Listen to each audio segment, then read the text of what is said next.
Okay. Well, hello, everyone.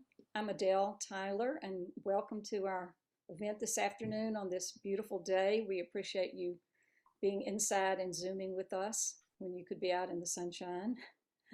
Um, I'm going to introduce our discussion leader, Karen Harper, in just a minute. But first, I want to say we're having this book discussion is a two-part discussion. So Karen is leading the first four chapters today, and then I'll be doing the discussion of the last four chapters on March 20th. So please, I hope you'll zoom in for that one as well. And then we haven't announced this yet, but I want to tell you we're excited about our April and May programs. We have a speaker a nationally known speaker on the subject of Jung, creativity, and the arts. I believe that's April 24th.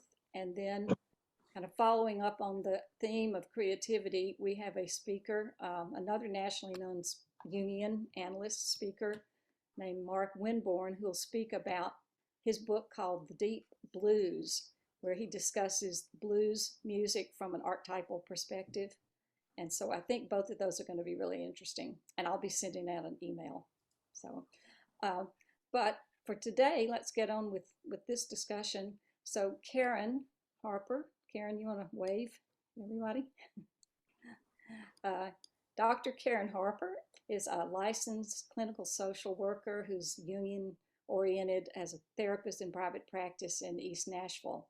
She has her doctorate in depth psychology from the Pacifica Graduate Institute and is also the current president of the Nashville Jung Circle for the last few years. Karen's presented at conferences in the US and Canada, and her areas of special interest are the natural world, which makes her an ideal leader today, Artemis, the archetypal feminine, and she says, in general, all things Jungian. And I wanted to say, appropriate to our discussion today, Karen spends a lot of time in nature as a very dedicated and accomplished gardener. So I will now turn it over to Karen. If you will keep yourself muted while, and Karen, do you want people to ask questions as we go along or discuss, or? Yes, I'm hoping that this will be really interactive, and so the more discussion, the better. If you want to make a comment or ask a question, just wave your hand or use the hand icon, and we've got some spotters in the group who will call upon you to and then make your comment or question. So thank you. Okay, so are you done? Turn it over to Karen. Okay, thanks, Adele. Yes, I'm very excited. I jumped at the chance when Adele came up with this idea. I jumped at the chance to be part of it. This is part one of our book discussion. Let me actually get my PowerPoint up here. So let's see. Oh gosh, where is that here? On the beginning. Okay. So, of course, this is The Earth as a Soul, C.G. Jung on Nature, Technology, and Modern Life, chapters 1 through 4. And as Adele said, this is particularly relevant for me as my dissertation, depth psychology, focused on how individuation journeys can be supported by our connection to the natural world via Artemis, the Greek goddess of the wilderness. And I'll be talking a bit more about her later. I'll be framing this discussion by overviewing chapters 1 through 4. I'm going to amplify on some of Jung's points, as I hope you will too, keeping in mind that a lot has happened in the 6 decades since Jung wrote this book, in particular in nature, technology, and modern life. So I'll also be rewording some of his terms. He was born in the 19th century and often used the word mankind, which I will replace with humankind. And he used the word primitive, which will be replaced with indigenous. I also have in the chat section, I've already embedded a pretty exhaustive list of recommended books on nature and psyche. So I don't know how you download that, but I'm sure I'll figure it So in the preface, Sabini, who, by the way, just kudos to her, she compiled all of Jung's writings on nature, but not just his collected works, but his letters, his presentations. So it's pretty amazing. It took her years. And so she organized this book by imagining posing a series of questions to Jung. And these questions will be explored through our time today, such as, how did our loss of connection with nature happen? Was it ever any different? What are the consequences of this loss? Have we conquered nature? And how might this rupture be healed? Before we begin answering these questions, I feel like we need to have some definitions explained. Nature is an archetype, and archetypes are ultimately unknowable. One of my professors, I really like this example. He said, picture an archetype as an envelope. And as you shake it open, all its forms and images come out. And so today we're shaking open the envelope of nature. And, you know, this can be all kinds of things, which we'll get to in a minute. But archetypes are universally experienced, such as birth, death, love, play, grief, communication.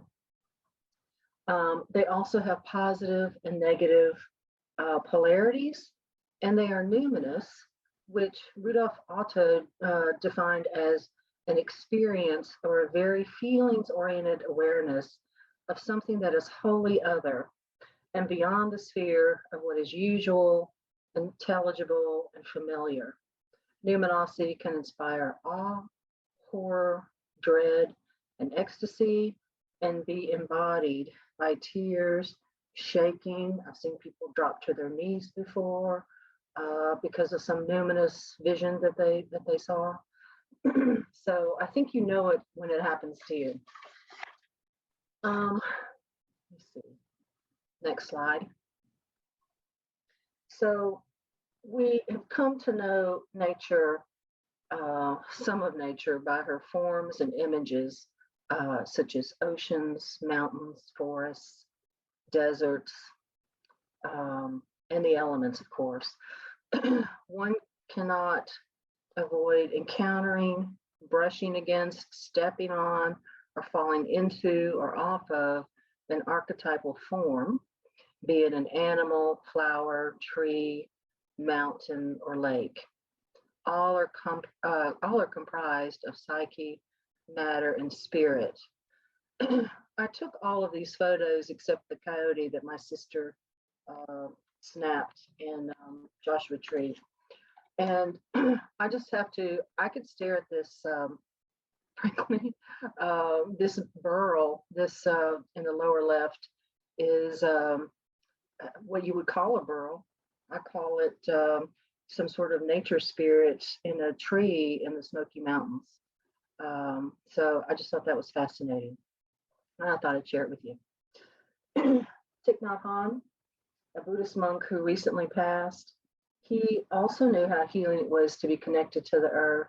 And even with technology in our homes, he said that a waterfall runs in our faucet taps, the sun is illuminated in our lamps, and I would add to that, tornadoes are in our blenders and the wind is in our ceiling fans.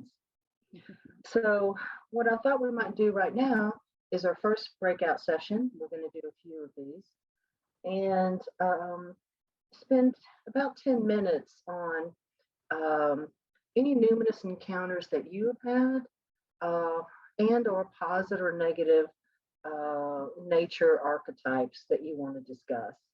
And if your screen is blank, I can't see any of you right now, but if your screen is blank, please reveal yourselves in your group. And let's see, I'm going to figure out how to do this. And then we'll, Karen, yes. May I make a note here in the sense of just to back up your word numinous and the power of that as an experience. I would offer This is something I learned in the 1960s and 70s from an anthropologist, Hilda Cooper, in Los Angeles, California, who was talking about the experience. So the point is, where's the numinosity? And what I'm trying to say, she described that in a celebratory ritual that goes on in Swaziland, which is just about above South Africa, a very tiny country, that actually a refrigerator noise that we have when we go into most of our kitchens is louder than any of the background sounds that was going on at that time. And so to me, that has the depth of an ancient relationship of our humanity in our own nature. Wow. Okay. Yeah, I saw something the other day about, well, it's actually on TikTok. TikTok actually has a lot of nature. You can get on nature TikTok, but he's just literally showing 3-minute videos of nature scenes, absent of any human noise at all, which is hard to find in the US. So, yeah. I'm looking for the breakout rooms. Here we go. So I'm going to do 6 breakout rooms. It should be maybe 6 people a piece. We'll see. And I'll see you back in 10 minutes. Let's see. Here we go.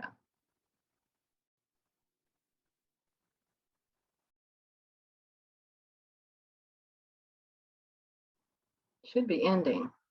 Oh, is everybody there? Okay. Gosh. Oh, okay, great. Everybody's coming back. All right. All right, I did it. I was just saying that Natalie, who's on the board, she's our IT person. She's not here today, so I'm winging it. Thank you all for your patience. How was that? Does anybody want to share? Of course, your own experience, not your fellow roomies. Anybody want to share something that you'd like to share with the whole group? No? Okay. Gail or depth, and it was in our little check room. Gail, can you share with us? Would you like to? Oh, me? Are you talking to me? Well, go ahead, Mar, or Gail, either one of you. Oh, okay. I didn't hear what name you said. I'm sorry. No, go ahead. Go ahead. Oh, I was just going to say that I shared about the ocean and being at the beach rather than the woods, because I wasn't much of a woods person, but the beach was where I found my experience. Mhm. Yeah, I think a lot of people do. I mean, you know what Jung said about the ocean, right? That this is a great analogy of consciousness and unconsciousness. He said, consciousness is a cork bobbing on the ocean of the unconscious. Yeah. So that kind of gives you some scale, you know? Yeah. Great. Well, thank you so much for that. I certainly enjoyed my breakout room, and I'm probably still have red eyes and a red nose from my luminous story. But we're going to go back to, let's see, here we go. To our PowerPoint. Okay. Thank you all for doing that. We're going to do a few more later. So the overall theme is Jung's concern for modern man's loss of connection to nature. He said civilization took a wrong turn as it evolved from a religious to a scientific viewpoint. And Jung argued that advancements in technology had left humans with an estrangement from the natural world, which he equates to losing a part of one's soul. So the first chapter deals with Jung's relationship with nature. Can you switch the slide? I'm going to in just a minute. And let's see. So Jung's childhood was spent in a small village in Switzerland. He was so enchanted with the wild that he skipped school for 6 months due to fainting spells, some which he did acknowledge he feigned, he pretended, in order to plunge into the world of the mysterious. Jung, for example, related so deeply with the stone that he wondered, quote, whether it was I or I was it, end quote. And this is an example of interconnectedness, which we'll discuss more later. Also interesting is that when he moved to the city during his academic studies, Jung noticed that the people and the animals seem to have literally lost their senses and their purpose. So I'm curious, and this is just a pop-out question, if, what do you think he meant by that? And do you have any examples for those of you who are city dwellers about that now?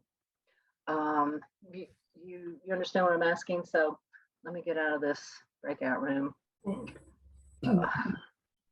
Yeah, anybody want to share?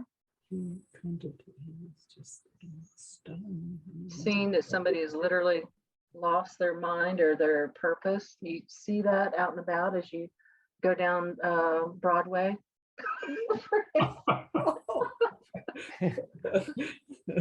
You're not in Nashville. Karen, it's not going down Broadway, but there's an older woman who lives in my complex who has become distraught with technology. And the thing that feeds her soul is that she loves working with the land, but it's become, she's felt so distraught that she's become to question her ability to relate, I guess, to the world in general. So that's an example. Mm-hmm. And I see somebody's chatting that they lived in downtown Chicago for a while, and the lack of green made it rough. I can imagine. I used to live in Dallas, and there wasn't a blade of grass. I couldn't stand it. I had to leave. And so, oh, good, you were close to the lake. Thank you for sharing that. Yeah, water helps. That's for sure. As somebody was saying earlier with the ocean. Okay, great. So, Karen, can I anyone else? interrupt? Go ahead. Saying that about water, I remember, I think in Memories, Dreams, Reflections, or somewhere Jung wrote that he realized when he was young that he always needed to live by the water. And then he managed to do that, which of course he had the means to do it, which not everybody can afford to, but he had this home on the lake, his main home, and then the tower at Bollingen around on the other side of the lake. But he said that he realized he really needed to live by the water. And that's a wonderful segue. You didn't even know it, but we're about to talk about Bollingen. So let me get to my shares, or actually, I'm not going to share this screen right now. I'm going to speak a little bit, Michael, and then if you want to share your screen, that would be great. Is that okay? Michael has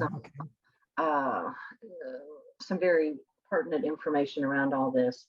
So Jung traveled to many wild places in Africa and the US. He returned to a rural setting in midlife when he built Bollingen Tower. There, he avoided the use of electricity, phones, and running water, grew food in his garden, and cooked on a wood stove, quote, so that the souls of his ancestors would feel sustained, end quote. And Michael has some information around this. So whenever you want to share. Okay, can you see the picture here that I have of Jung with the grandchildren at the lake? Yes. Okay, so so this is a special place, and when Mark and I, my brother Mark and I, were producing the documentary that's become a matter of heart, we filmed Dieter Baumann at this part of the lake. But the point is here, I have 2 points to make.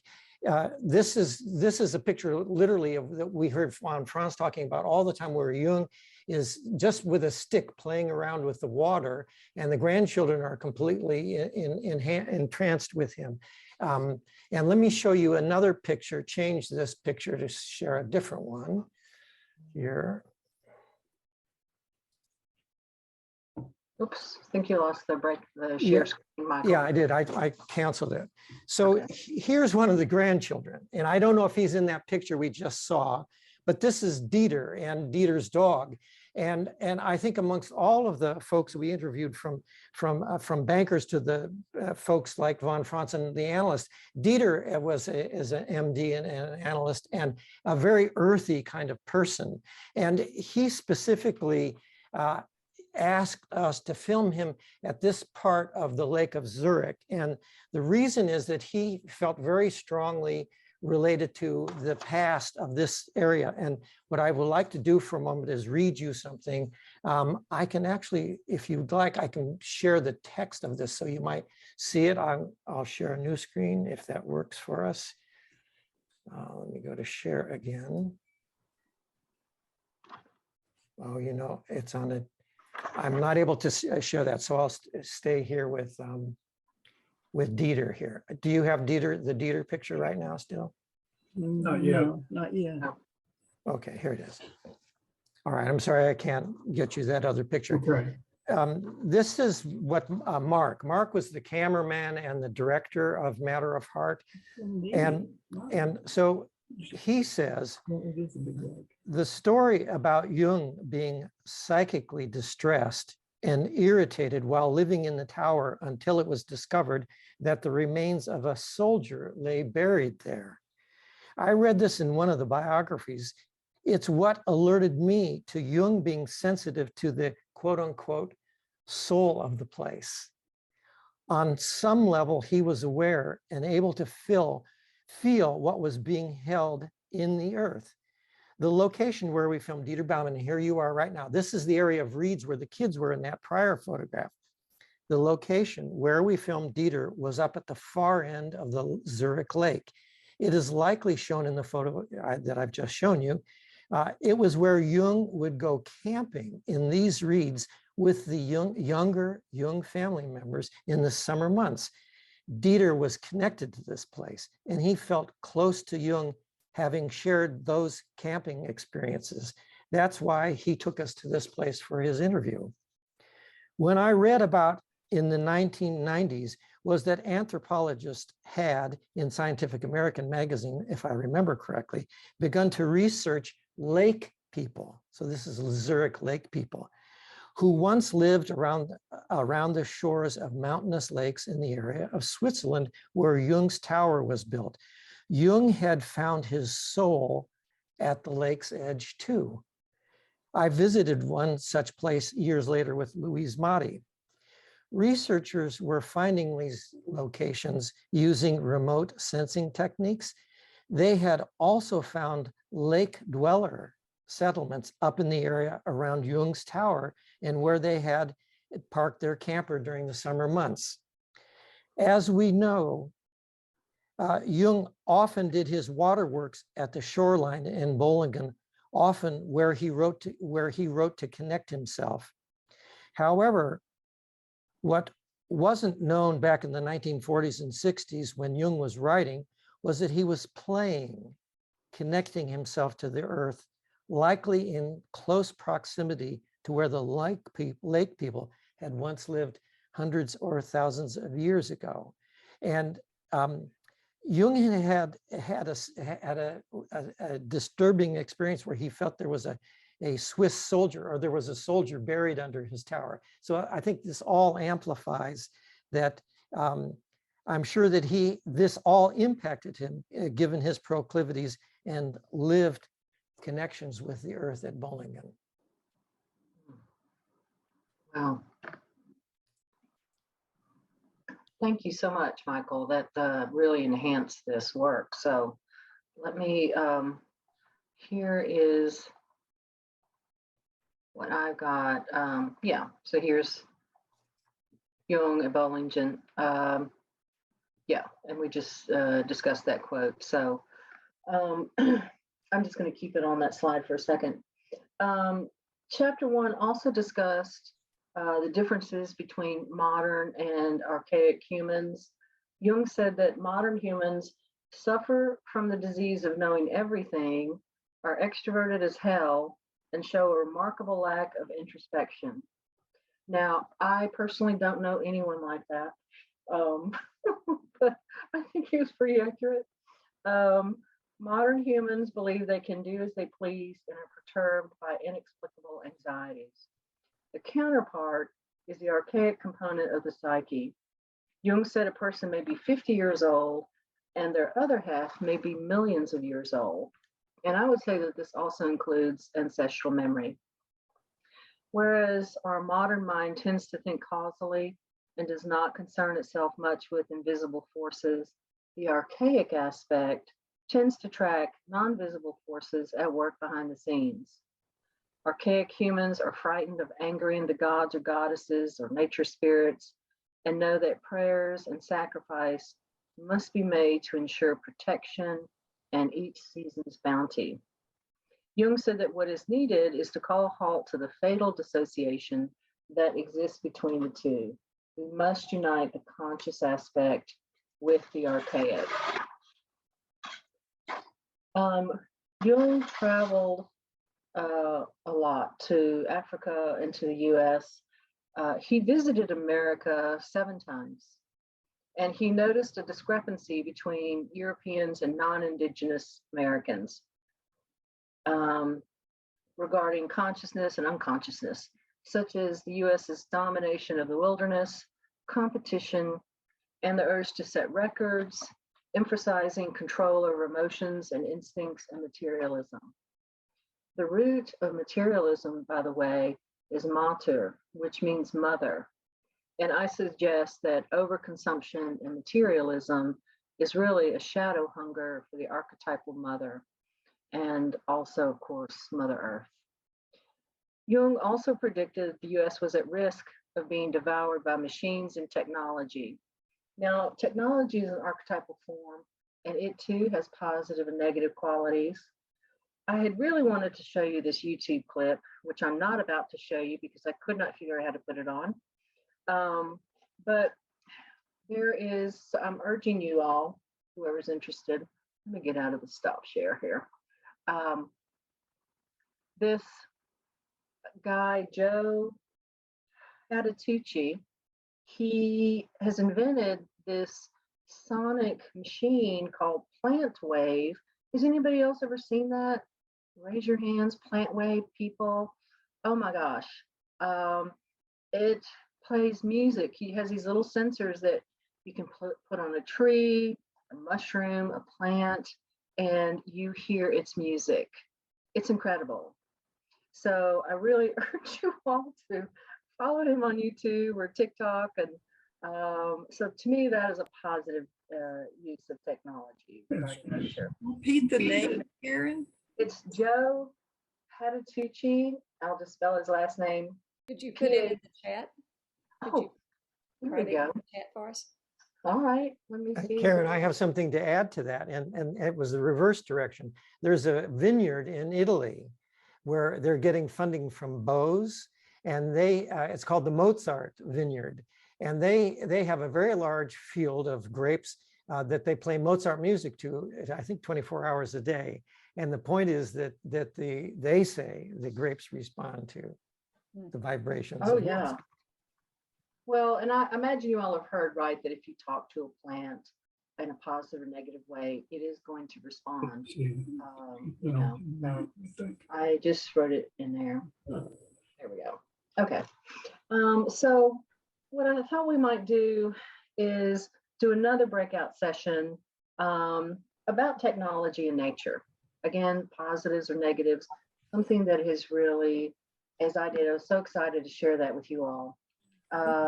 But maybe something that's really disheartened you, about technology and nature, which might be a lot more.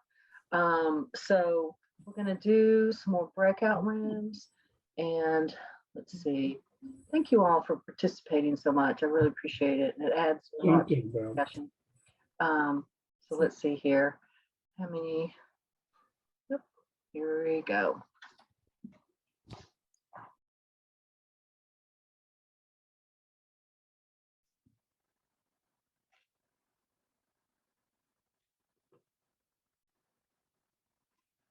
All right. I think people are coming back. let's see. Yep. Here we go.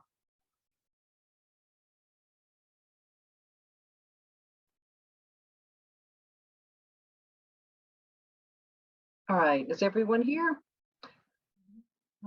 Getting a few more. Okay, there we go.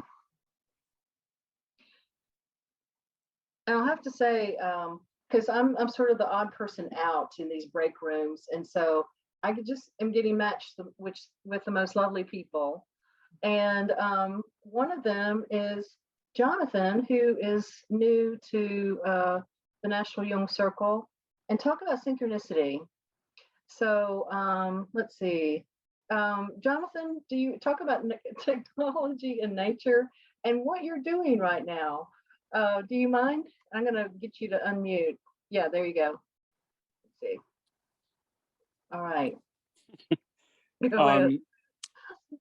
Yeah, so we're just every year we do a selective thinning from our forest here to harvest logs for inoculating with shiitake mushroom spawn, so we can grow our own mushrooms that we eat in our house. And today we're out here doing it, and I had my guys come in to help me out today. So I wanted to participate in this conversation and listen to everything that was going on in it. And I still had to do this work. So I've just been out here doing this while we've been, yeah. Thank you so much. So he's got us on Zoom while he's sawing logs. It's just amazing. Talk about a wonderful connection. Yeah, so thank you so much, Jonathan. Yep. Anyone else Karen, want to share? Gail had something from our room, Okay. very consonant with what Ramirez just said. And who's that? John, it's very consonant with what Jonathan just said. Yeah, there we go. Technology can be very useful as it can be very dangerous. But if it's used, our ability to see inside our brains, our ability to listen to plants, our ability to investigate the cosmos, what we learn, technology can enhance everything.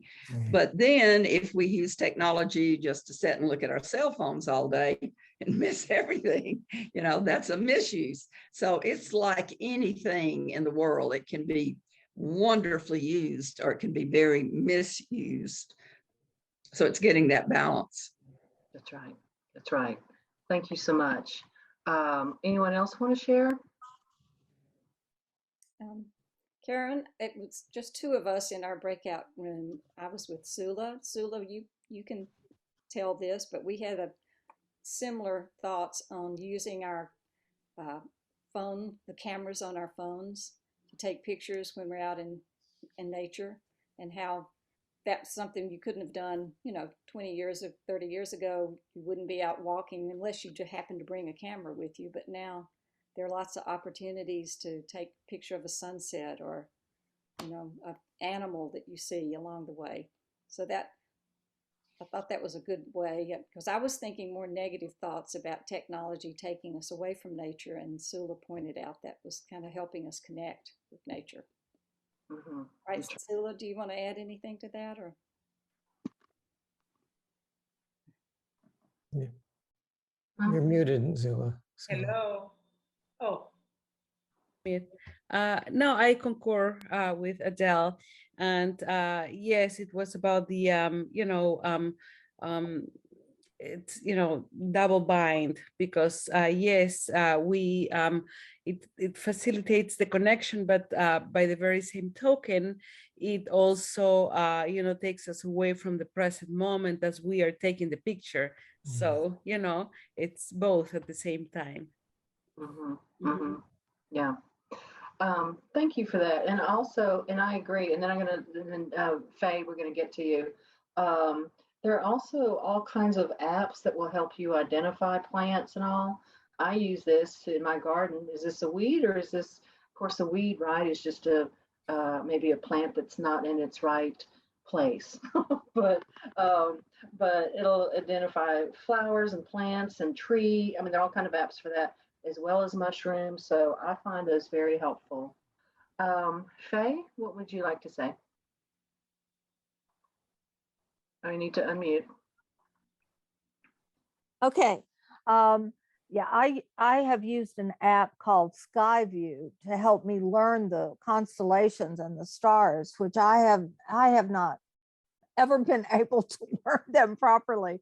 So that's and it's interesting the way it works too. It works even if you're sitting in your house, which isn't always ideal. But I just wanted to say that as wonderful as a lot of these things are, they still, to me, they still work through that thinking brain function. And when I'm out in nature, I'm not sinking into it and necessarily in the same amount. I'm looking at it and maybe I'm understanding it and I'm having a new kind of visual oral experience of it, but I'm not sinking into it and receiving it at a really, really deep heart level. So I was saying in my group that my father, I believe, was born with a movie camera to his eye. He did lots of wonderful, wonderful things for the community, and it's all archived and it's fabulous. But I remember being so annoyed with him when I was little because I had to carry his camera case and it was heavy. But also I kept on saying, Daddy, you're not looking at nature. You're not really experiencing it. And I remember once he turned to me and said, Faye, this is how I do it. This is what gives me pleasure and gives me joy. And so I just thought I'd share that because it's any kind of technology for a long, long time, I think, has been a double-edged sword. Thanks. Mm-hmm, mm-hmm. Yeah, one of the books that I have in your references, Becoming Animal, he talks a lot about that. He really doesn't like it, to view nature through a lens. And yet, for some people, that may be the only way to view a certain something. I've never been to Hawaii. I can only view it through film, So, right, it's double-edged sword. I get it. But thank you for sharing. I am going to move back to the PowerPoint here. Karen, I think Norris, did you want to say something? Oh, okay. I didn't catch that. Go ahead. No, I think that would be, I think that the mind tend to divide things very profoundly. And I totally agree with Jung looking at modern society deviating from nature and be highly technological. But I think that have a lot to do too with the capacity that we have to be present, and from there how we use technology. But technology in itself is not negative or positive. It depends how do we engage with it and how we abuse it. Mm-hmm. Good point. Thank you for that, Norris. I am going to we're going to move on to chapter 2. This is entitled Consciousness Slipped from Its Natural Foundation. So Jung remarked that science and technology have dragged us away from living in an enchanted world into a miserable man-made world where nothing is holy, everyone is restless, anxious, and erotic. And he did not mince words, did he? So consciousness is a double-edged sword. It assists in individuation and yet helps to invent reasons and ways to disobey divine will. And he said that forgetting that we are part of nature is why we can go against nature. The more successful we become in science and technology, the more diabolical are the uses for our inventions and discoveries. He mentioned even 60 years ago or more, cloning, genetic modification, and weapons of war. I'm going to throw AI into that, artificial intelligence. We're not quite sure where that's going to take us. Hopefully not Skynet. But Jung noted that in Western culture, consciousness is developed through science and technology, not through art, social interaction, cultural development, or spirituality. Jung concluded that we cannot evolve further until we understand all of who we are, including the fact that we are primates and that we need to allow access for the primitive layers in our psyche. You all, I'm sure, have heard that we share a lot of DNA with apes, 99% actually. But here are other connections with DNA and some animals. So pigs, we share, or they share 98% of our DNA. Cats, 90%. Dogs, 84%. Mice, 75%. And chickens, 60%. So I was kind of surprised when I read that. That's pretty significant. Major contributors to how we lost our connection with nature were the scientific revolution and early Christianity, which both emphasized anthropocentrism, which means that humankind is superior to nature. Modern science despiritualized nature through its so-called objective knowledge of matter, and all anthropomorphic projections were withdrawn from objects, which resulted in man's mystical identity with nature having been curtailed, and secondly, the projections falling back into the unconscious.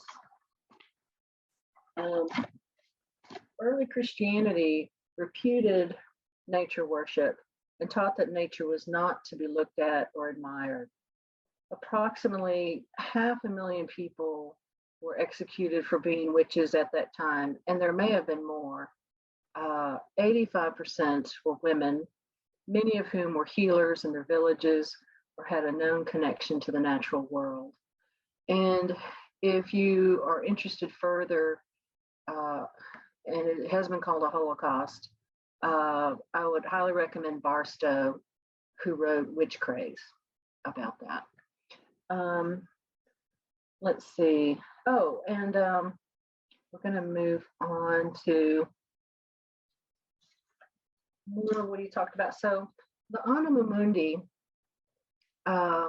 means soul of the world. Pacifica, my alma mater, their mission statement is Anima Mundi Calende Gratia, which means tending to the soul of and in the world.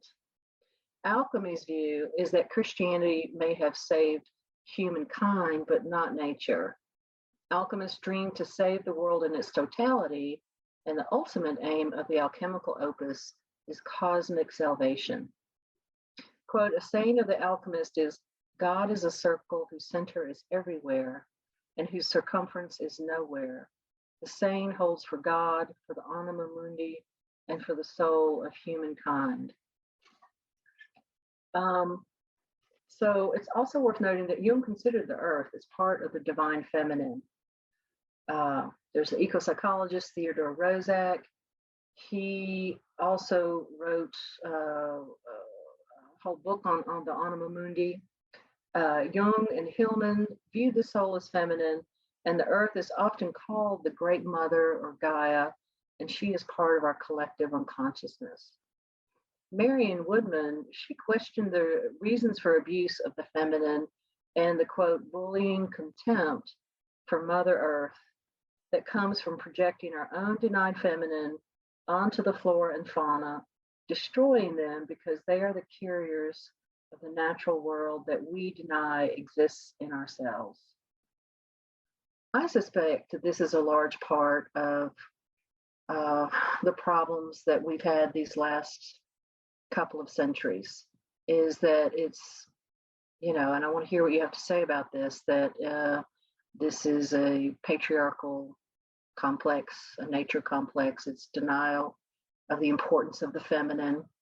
I'm curious what you all have to say about that, if anything. So let's look and see.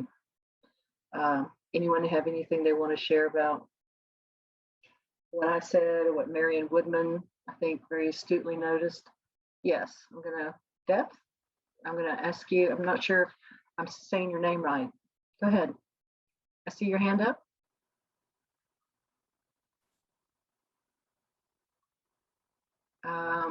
Somebody's got their name Depth.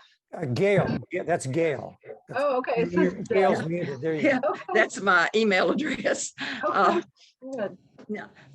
Just what I'd like to add, I think that I wish we could get more in touch with is most indigenous cultures around the world, all of them. They really understand the connection and the spirituality of nature. And they consider, it basically alive and the earth alive. And, I feel that's what we've lost in Christianity, because they just, it was like they felt like it was them versus us kind of thing. And it's sad because it could all be joined together. And I would love, I hope in the future that more people discover indigenous groups and what they have to offer, because it's really profound. I agree with you. Thank Gail, you. I'd like to take up on what Gail just said there in response to some of the points you made earlier. There's a new book called Key to Immortality. And the point is immortality. And this, Karen, relates to your comments on the witches and that is a Western phenomena with the birth of the church. And a contemporary way to look at it, it was a patriarchal fear that actually the women who you said were close to nature, they were close to nature. And they were close to nature in terms of understanding the psychoactive elements of mushrooms. And the threat to the patriarch is that the mushrooms offered a key, if you will, to immortality, or a very profound altered consciousness state. And that the book puts that out as a context for the necessity for the church to get rid of the women, because it would deny the men the power. So that's one side of it. There's another, and I'm sorry, I don't remember the name of the author. He wrote Homo Deus. And this is just from our comments that he's written just now related to our current global situation. And Karen, this is related to your sense of use of technology. And that is the author of Homo Deus in The Economist is pointing out that we are at a very big, serious moment with Ukraine. And the issue is, are we going to go back to a period where there's a bully state capable and willing to take out its smaller neighbor? And then he goes on historically to point out that, because he's a historian in Israel, he said, war has not been a constant in mankind's evolution. And he says that means it's a choice. It's not a piece of nature, it's a choice. And the issue now is, are we going to fall back into that if indeed Russia dominates in this military sense at the moment? So those, I think, address this point we're talking about. Okay, thank you. Norris? I'll jump in. And that author is Yuval Noah Harari, by the way. Yep. Sapiens, a wonderful trilogy of books. I was just going to mention, my background is as a Protestant minister in the Reformed tradition. And of course, we grew up with that great text out of Genesis that, we need to subdue the earth, right? And that's just been the legacy of Judeo-Christianity for forever. And to the idea that we're separate from it, that we're not part of it. And I do believe our ancients before these two, the monotheistic religions were formed, understood that. They lived that, the goddess movement, the feminine movement of that. But the church with its patriarchal domination mentality, it's just been corrosive. It's been corrosive. And thank goodness there's movements now to counteract that, but they're a little late because the crisis is in front of us, as we all know. But anyway, that sort of, I think, ties with the lessening, I can't come up with the right word, of the feminine, right along with that, you know. So anyway, it's a,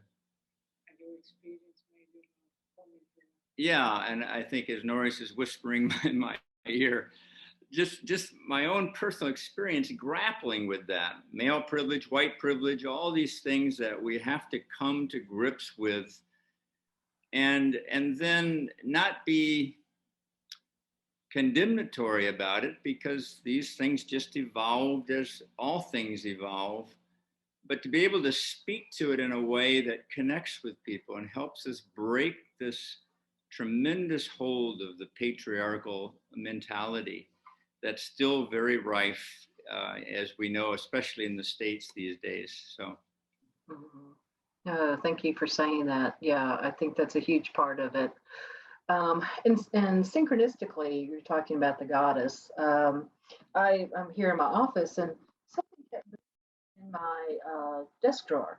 I was like, what's going on? What is this scratching noise?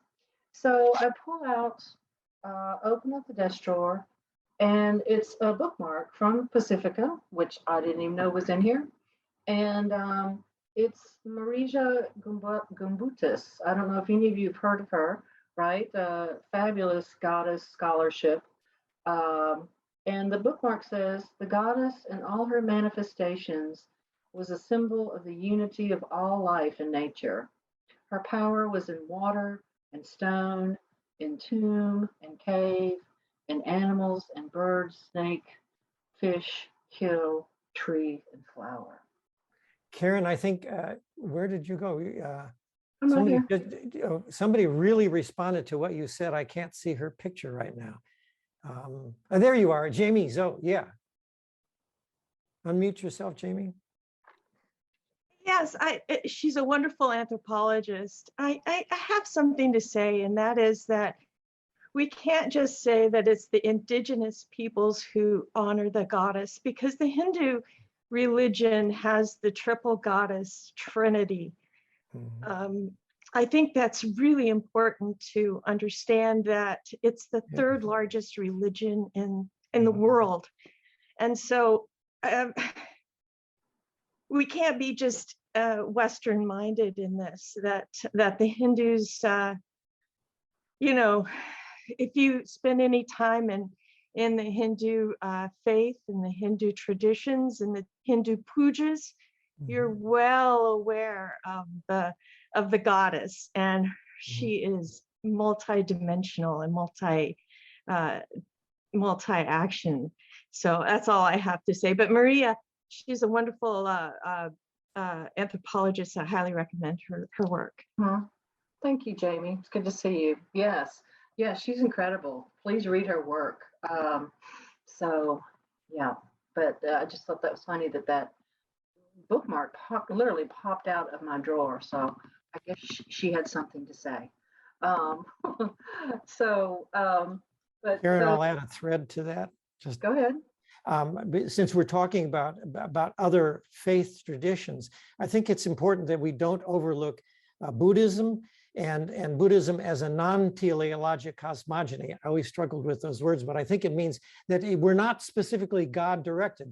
What I understand from that is the concept of the Tao, or the way, which is a pathway that doesn't put mankind as the center of the whole being, but actually requires an attention to the flow, to the connection man has with the pathway of nature in his life, and also that encompasses the social dynamics of living as within family structures that we all have. So that I think is an important piece to accept also. Mm-hmm. And I would say humankind going with the flow. Sorry. It's okay, just saying. I wanted to add something. I don't know where it fits at all, but it's lurking in the back of my mind. It seems like my relationship with nature often is sort of terrifying. Like all the attention these days in our culture on fires and floods and hurricanes, tornadoes, rainfalls are kind of spooky these days because they're so violent. And I don't know where that fits in, but it does seem like it's not a sweet image of nature to link up with. It's sort of important to protect ourselves from all that. And I don't know whether that's a sign of the numinous connecting with me or other people, but yeah. Thank you, Bill. That's real, and I'm literally about to talk about that very subject. Linda had a comment there. Oh, go ahead, and then yeah, go ahead. You're muted, Linda.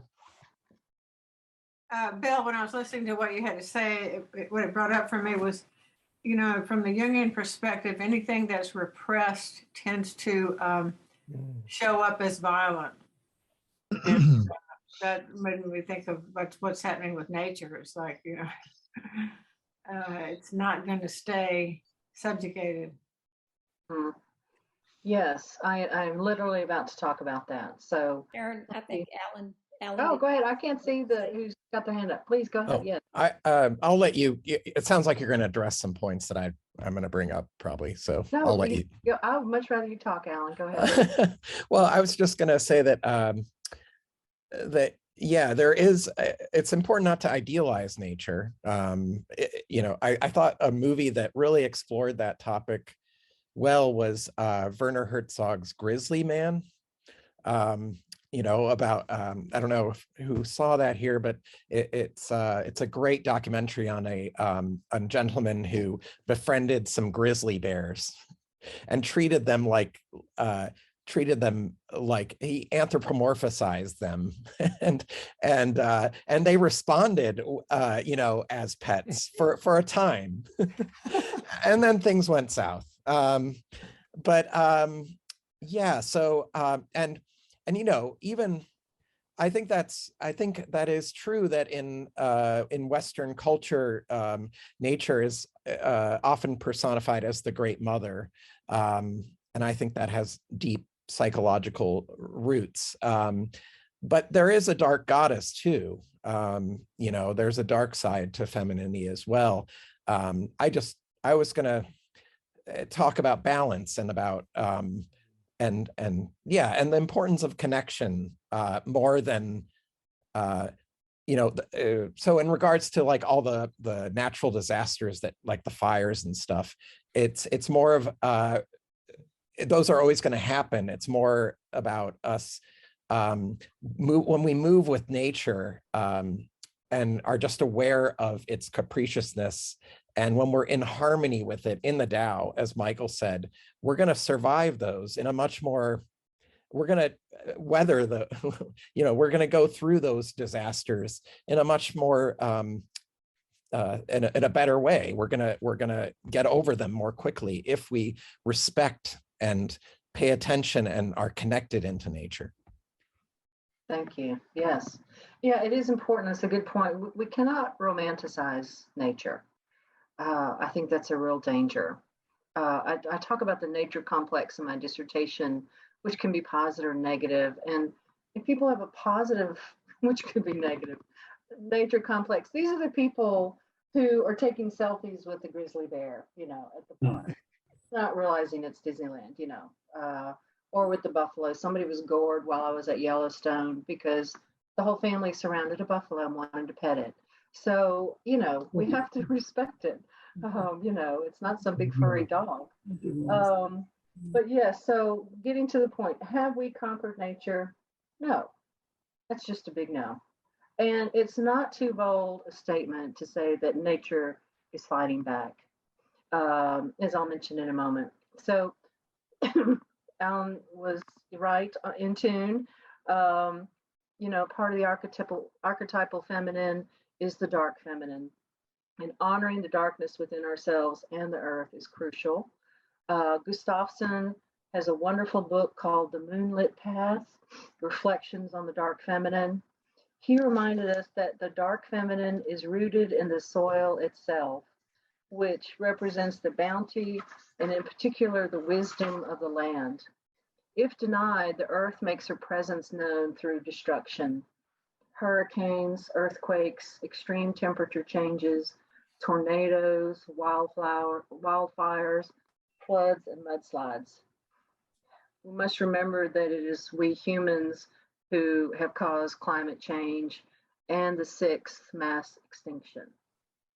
And so, how else? I mean, this is a wonderful discussion. How else do you feel like nature is fighting back, showing herself and her fury?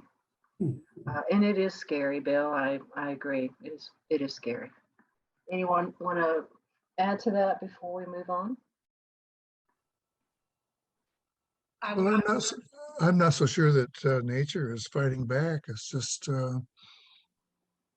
doing what nature does under certain circumstances. I don't know that it's we can blame ourselves for that necessarily, but a lot of people don't believe in climate change. I think Norris has a comment too. Yeah, bueno, it's a little in that line too. I don't really believe that nature is fighting back in a sense, but I do know that when you born into nature, really truly, there are this knowing that nature is giving and taker. So I'm born and I grew up in a very little village next to a river, and we were in the mercy of nature. And what I realized is that we grew up all really knowing that nature have a power that we need to honor, that you needed to really back off, that you really have to understand that it was more powerful than us. If the rain came in the wrong time, in the big time, we have pieces of our property to be washed out, and the river grow, and there was so many things that happened with the crops, with the animal, that we develop a sense of reverence and a sense of not seeing nature as something terrible or something very good, but seeing nature as it is, naked and forceful and giver and taker and everything at once. So in that sense, I think that what's happening is not that nature is fighting back, that this is the nature of nature. Nature do this. And if you unbalance in this way, it's going to happen something in that way. This is a manifestation of what's going on. That's what I feel. Yeah. Yes. What, did somebody say something? Oh, was that? Okay. Well, I think everybody can have different opinions. If we are, and Jung did talk about, he thinks it's helpful to anthropomorphize nature, because then we feel more connected. And that way, I do see, if somebody abuses someone, they're going to die or they're going to fight back. Nature is dying in some ways. And I think, in my opinion, she's also fighting back. And part of that is because of what we've done to her. So, but I appreciate everyone's opinions. So I'm going to go to the next slide. Let's see here. Oops. Homo destructus. Okay, and let's see, Gail, can you mute yourself, Gail? Thank you. Okay, all right. So here we were talking about anthropomorphizing. Jung said that the rupture with nature may be healed by turning inward, exploring our unconsciousness through dreams and reflection. and turn outward to spend time in nature and live in communion with the natural world. He did recommend anthropomorphizing. That means attributing human behavior to non-human beings or objects and characteristics as a useful way to connect. Jung once experienced an earthquake and just made this beautiful explanation of it. He said, "I no longer stood on solid, familiar earth, but on the skin of a gigantic animal that was heaving under my feet." Very poetic, and I think we get that. So Jung's admiration for indigenous peoples and how they connect with the land, including ceremonies and sacrifices, depicts a more balanced connection. Knowing we are interconnected will help tremendously. This can include the greening of the self, or the ecological self, as coined by Joanna Macy, the realization that every object, feeling, emotion, and action is influenced by a huge, all-inclusive web of factors. Any change in the condition of any one thing in this web affects everything else by virtue of the interconnectedness. And that also makes me think of the Buddhist concept of Indra's net, right? The sort of cosmological net around the universe with these jewels embedded in it. And if you just touch one, the whole thing shimmers. So here we've got some ways of interconnecting on the slide. I love his explanation. At times, talking about the greening of the self and feeling so connected. It's almost the unus mundus that he's talking about, the one world. He feels so connected. At times, I feel as if I'm spread out over the landscape and inside things, and I am myself living in every tree, in the splashing of the waves and the clouds, and the animals that come and go, in the procession of seasons. There is nothing with which I am not linked. I mean, would that not be so? I'm just, so he also said, and I know, Michael, you had something to say about this, to add to this, this quote, that natural life is the nourishing soil of the soul. He said, pay attention to dreams, live in community, work a shorter day and week, grow a garden, spare use of technology that will allow nature to affect us.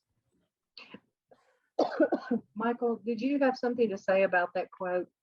You know, not that I'm recalling right now. What does come to my mind is in Matter of Heart, which is a BBC recording of Jung himself talking about that he's been working with a young woman, and that she's been making progress in her development and her individuation, and he makes this statement, and he makes a gesture with his hands, because he said it's the wind blowing in the wheat fields, and he sees that this girl has a figure of a scarecrow, and in the dream that she has, he reports he feels that as an acorn, she's come to a place where she can mature, grow into an oak and not a donkey.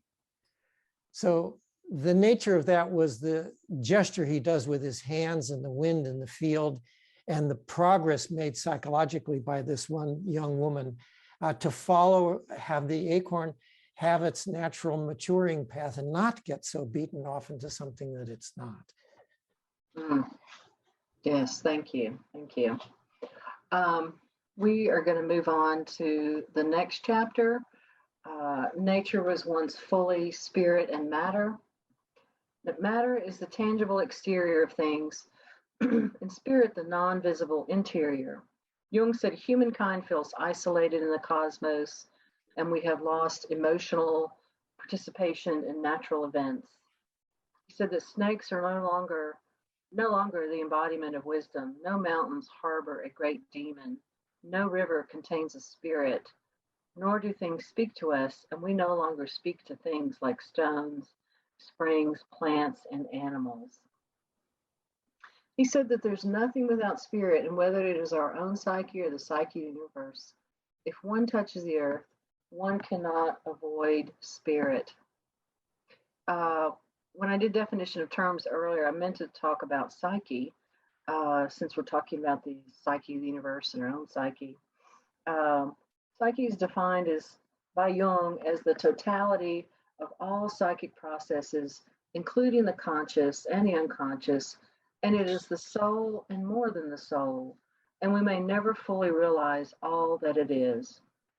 Jung said it is the wisdom of nature, which is nature itself, and if nature were conscious of itself, it would be a superior being of extraordinary knowledge and understanding. That's good. I want to do the last of the breakouts. We've hinted around at this today. We're in a pandemic. Actually, in a couple of weeks, we'll be starting the third year, I think. Time has gotten crazy, but anyway, so we're in a pandemic, and I'm curious what you all have seen or yourselves experienced about yours and modern humankind's relationship within the pandemic or with nature in general. So we're going to do another 10-minute break or 10-minute breakout session, and then we'll come back. So thank you. Let's see. Gosh, I'm not sure. I closed the breakout rooms, but I'm not seeing everybody. Let's see here. Maybe I'm looking at the, oh, there you are. I was on the wrong screen. Okay. So how was that? Anybody want to say that you hear something that really touched you, or anybody want to share something from your breakout room, if you'd like, before we move on? I have a bit of a summary from room 3. Okay. It's been nice to be with room 3 the whole time because we've gotten to know each other a bit. And we had a wide range, which really started off with that COVID represents a failure in our own internal psyche, something not right deeply within inside of us. And that thread got carried through, finally ending up with Eisenstadt's book, Dream Tending, in terms of balancing, and Gail had a lot to say about that, and Alan as well, of the balancing and realizing there's an ecology in our dream life that is relevant here. And the thread that I echoed was that because Karen, your challenge was what can we comment about in this era of COVID? Was that your question to us? What it was more about how you've changed, how you've seen, how did I put it, during the pandemic.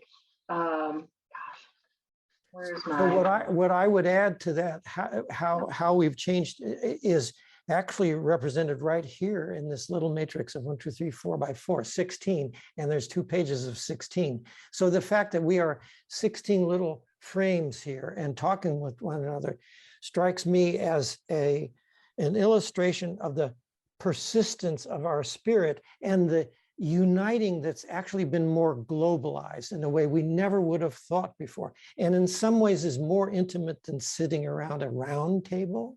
Because we do see faces, and so the intimacy carries the responsibility that each of us is moved and tormented inside by the landscape. It's not only the external landscape, but it's the kind of divisions that are political in nature that are gripping us. So to me, that force represents our willingness to seek each other out and be together, because that's a communion that doesn't stay isolated. If we talk with our neighbors, then this is something that also fertilizes our neighborhoods. Mm-hmm. Thank you, Michael. Anyone else before we move on and finish the last chapter? All right, thank you. So let me get back to the shared screen here.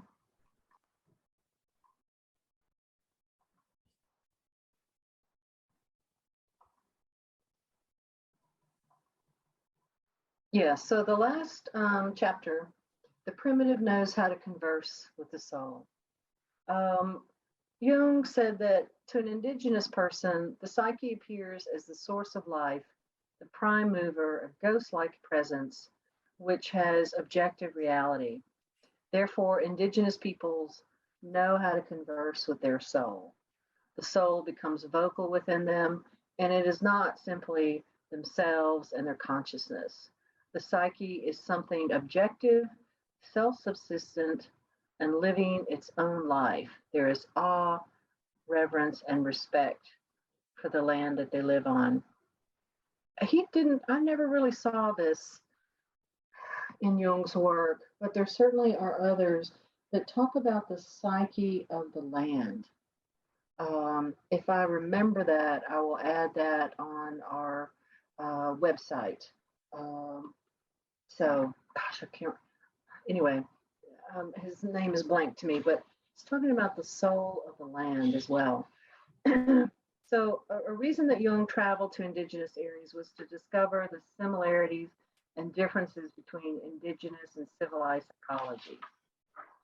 Whereas modern humankind releases so much with our words, indigenous people pantomime and have embodied rituals, such as First Nations and other tribal peoples who dance and have ceremony for harvest and protection and the seasons. A connection between modern and primitive minds is the importance of dreams. There's so much synchronicity with what we're all talking about. We were just talking about dreams. Natives don't believe, they know, which is what Jung said, and perhaps why he answered so famously the question posed to him in a BBC interview if he believed in God. He said, I don't need to believe, I know. And later, after the interview, he clarified that God is first and foremost a mystery and suggested that we recognize that any and all images of God are always different from the actual nature of God. There's more to say about the archaic human. In this last section of chapter 4, Sabini expounded on Jung's account of the archaic mind. Of course, archaic means primal or original. And the primitive mind, he said, is no more logical or illogical than the modern mind. What differs are the assumptions of causality. The archaic mind attributes magic and willful intention of the gods and goddesses in their lives. Also, what modern mind considers projection is called participation mystique, or a concrete and objective mindset for indigenous peoples.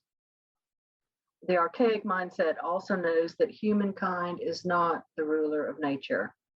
Jung said that in his travels to Africa, they considered the elephant, lion, crocodile, and python to be the rulers in their land. So summing up, we may say that the outstanding trait of archaic man is his attitude towards the power of chance, which he considers far more important in the world than natural causes. So we're talking about chance, omens, things like that, which as you look at my list on the screen, these are ways that we too can also learn to converse with our soul on a deeper level. Ritual, ceremony, the difference being that ceremony is often more for very special occasions, but of course, so they're not quite interchangeable. But for us to start participating in creating ritual, one of the things that he remarked upon, and maybe someone else who's read the book can remember these exact examples, but in the Tahoe Native American chief, he would rise to greet the sun, the father. And then in Africa, they would spit on their hands and blow out when the sun also rose. So these were their morning rituals. We can learn to work with our dreams and remember them. we can also simply know in our hearts, right, what is true, instead of working it out in some sort of academic way. What we believe. Synchronicity and omens. I think a lot of synchronicities happened, in this presentation today. I'm curious if you all, I shouldn't say I don't believe or omens. You know what I mean? When we're talking about omens here, I'm going to leave this screen for a second because I feel like this is interesting. There's certainly superstitions. I think any athlete has their own superstitions, for instance. Let me stop the share. So you know what I'm talking about? Superstitions, omens. Anybody have anything to say about that? Alan? Yeah, I mean, I'm a tarot card reader, so I'm very interested in this area. But yeah, I believe that synchronicities, omens, all show up when there's hidden meaning that's being constellated. When there's energetic meaning under the surface that and then your brain starts noticing patterns out there in your consciousness. Mm-hmm, mm-hmm. Yeah, and it's okay to admit to these things. Who else knocks on wood? I do. I'm gonna knock right now. All right. Good. All right. Who throws salt over their shoulder? Yep. So do I. Right. So I think these are, I'm gonna say, really ancestral memory. Because of the superstition, we don't want to offend the gods. Anyway, I just thought that would be fun to sort of talk about. What else I was going to say? So I'm not going to go back to the shared screen, but summing up, we may say that the outstanding trait of archaic man, maybe I said this, is his attitude towards the power of chance, which he considers far more important in the world process than natural causes. And Jung, near the very end of the book, or of this chapter, he really went on about the psyche in general, wondering if it originates in us, or is the psyche in early stages of conscious evolution actually outside of us in some sort of form of arbitrary power with intentions of their own. So that's pretty wild to think about. What I'm curious as we wrap up, we've got about 10 minutes. For those who read the book, any other takeaways, anything else really resonate with you that we haven't discussed already? So I'm just opening this up.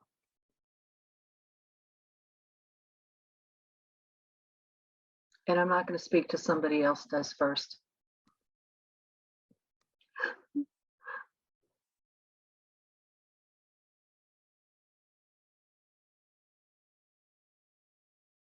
No? Okay. Well, Karen, go ahead. I don't have much to say about it, but it did catch my attention.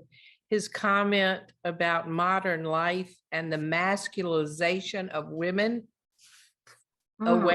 away from the plot of land and being in the home and mothering. And he mentioned about 5 or 6 things. I was just curious if other people had a response to that in his book. Was that in the first 4 chapters? Uh-huh. Gosh, you know what? I'll have a complex about it because I didn't see it. But what is your response to that? I don't know. I mean, clearly it's an emotional response. And, vive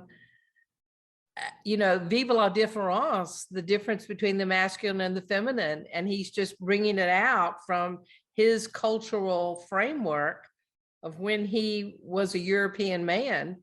And I think he was actually in Africa when he made that comment. Wow. Okay. Yeah. Anyone else? Something else I may have also overlooked? I want to respond to a question, what you said, what it brought up for me anyway. The masculinization of women.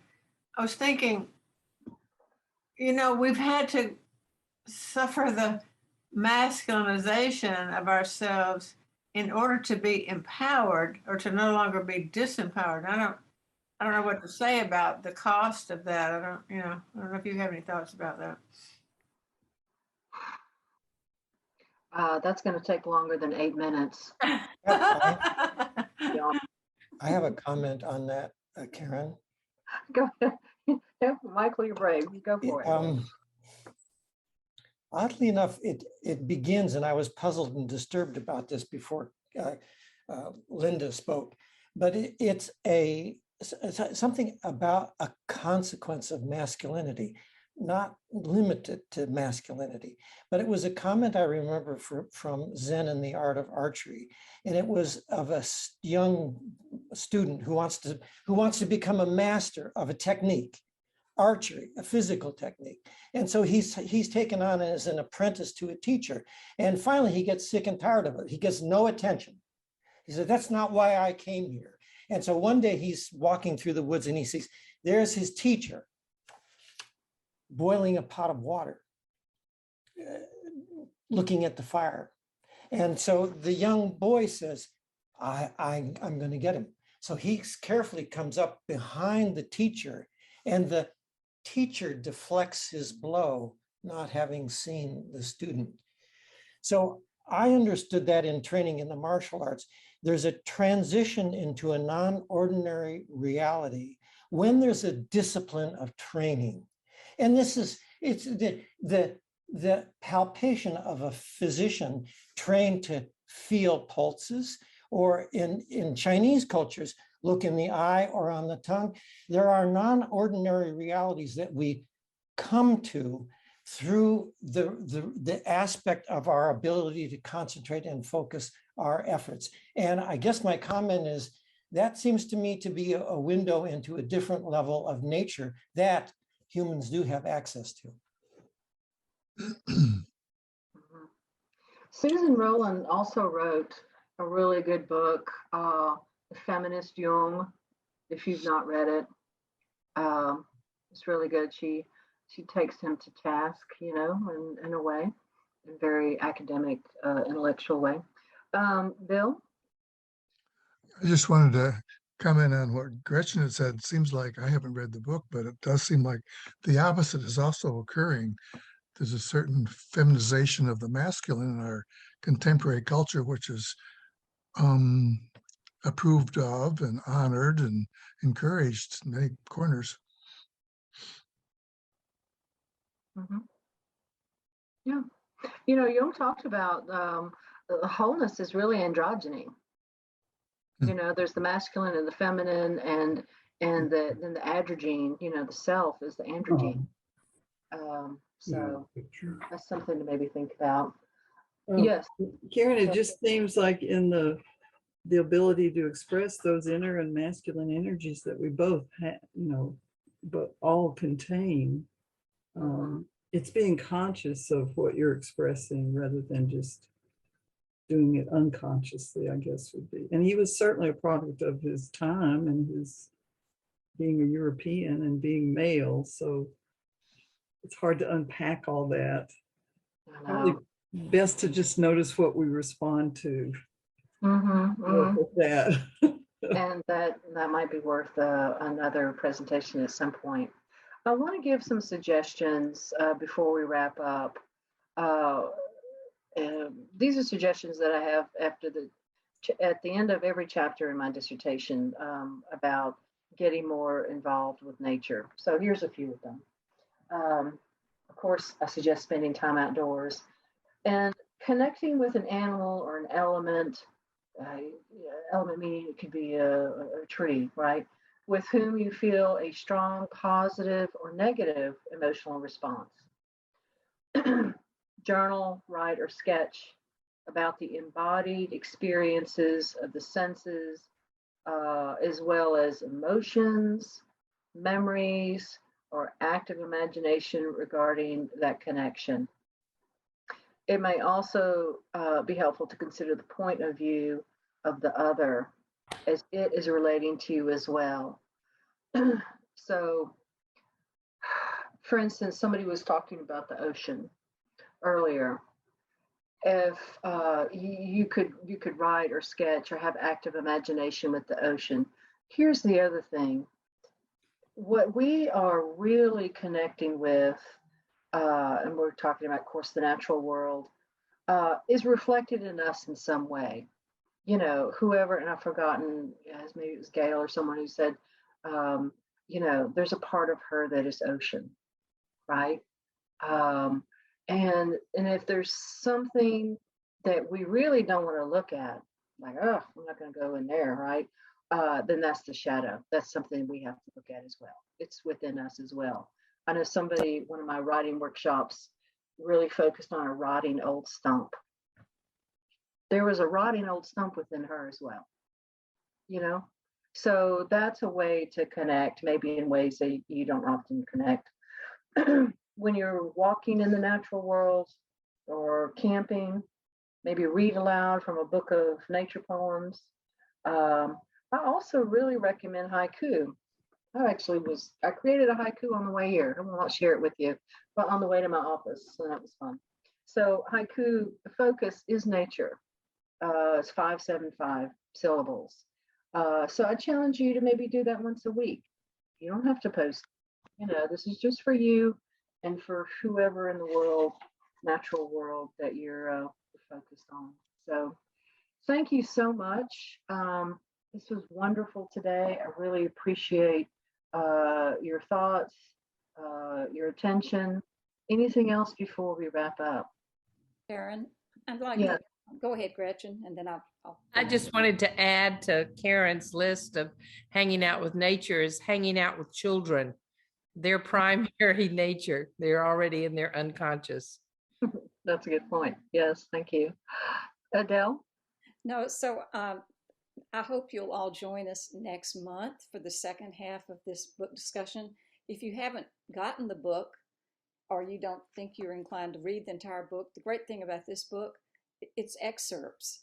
You can pick it up and just read, you know, 3 paragraphs that on different topics. So I encourage you to you still have time to read it if you're interested in doing that. And the wonderful synchronicity to me is that we didn't plan this, but this second discussion next month will be on March 20th, which is the spring equinox. Oh. So I consider that a really important day as far as nature. It's my 75th birthday too. Is it really? Oh, Oh, Michael. Wow. all right. Okay, well, that's important.